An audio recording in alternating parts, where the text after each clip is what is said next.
YouTube বা social মিডিয়ার থাম্বনেইলে বিপদ বাড়বে বাংলাদেশিদের, কর্মী কমাতে পারে মালয়েশিয়া টাইপ শিরোনামগুলো দেখে আতঙ্কিত হওয়ার কিছু নেই।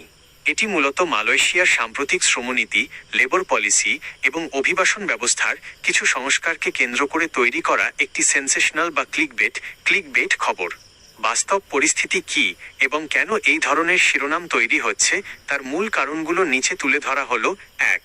মালয়েশিয়া সরকারের নীতির আসল বিষয় কি? মালয়েশিয়া সরকার কোনো একক দেশের, যেমন বাংলাদেশ, ওপর রাগ করে বা উদ্দেশ্যপ্রণোদিতভাবে কর্মী ছাঁটাই করছে না। তারা মূলত দুটি বিষয়ে কঠোর অবস্থান নিচ্ছে। স্বয়ংক্রিয় বা ডিজিটাল সিস্টেম চালুর চেষ্টা। মালয়েশিয়া তাদের দেশে অভিবাসী কর্মী ব্যবস্থাপনায় স্বচ্ছতা আনতে পুরনো সিন্ডিকেট বা দালাল নির্ভর ব্যবস্থা তুলে দিয়ে ডিজিটাল ও সমন্বিত সিস্টেম চালু করতে চায়। অবৈধ কর্মীদের কঠোর দমন, এনফোর্সমেন্ট।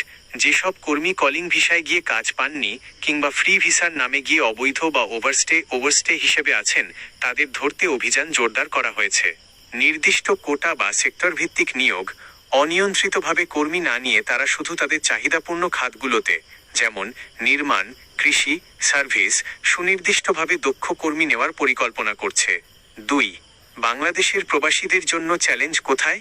সবচেয়ে বড় সমস্যা তৈরি হয়েছে দালাল চক্র ও ভুয়া চাকরির আশ্বাসের কারণে। ফ্রি ভিসার প্রতারণা। অনেক কর্মী ফ্রি ভিসা বা ভুয়া কোম্পানির নামে বড় অঙ্কের টাকা দিয়ে মালয়েশিয়া গিয়ে কাজ না পেয়ে অবৈধ হয়ে পড়ছেন। সিন্ডিকেট সমস্যা। বিগত দিনে নিয়োগ প্রক্রিয়ায় অতিরিক্ত খরচ ও অনিয়মের কারণে মালয়েশিয়া সরকার বারবার কলিং ভিসা বা নিয়োগ স্থগিত রাখতে বাধ্য হয়েছে। প্রতারিত কর্মীদের আবাসন ও কাজের অভাব। কাজ না পাওয়া প্রবাসীদের কারণে মালয়েশিয়া সরকারের ওপর স্থানীয়ভাবে চাপ তৈরি হচ্ছে, যার প্রভাব পড়ছে সার্বিক নিয়োগ ব্যবস্থার ওপর। 3. বর্তমান পরিস্থিতি ও আসল সমাধান।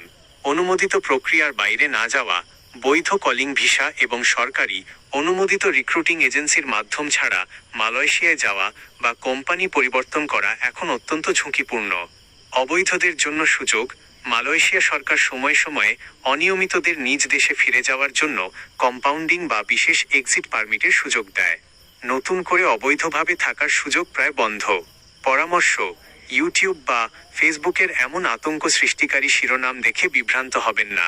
মালয়েশিয়ায় কাজের জন্য যাওয়ার পরিকল্পনা থাকলে বা সেখানে অবস্থানরত স্বজনদের বিষয়ে সর্বদা প্রবাসী কল্যাণ ও বৈদেশিক কর্মসংস্থান মন্ত্রণালয় (BMET) এবং কুয়ালালামপুরস্থ বাংলাদেশ দূতাবাসের অফিসিয়াল খবরের ওপর নির্ভর করুন।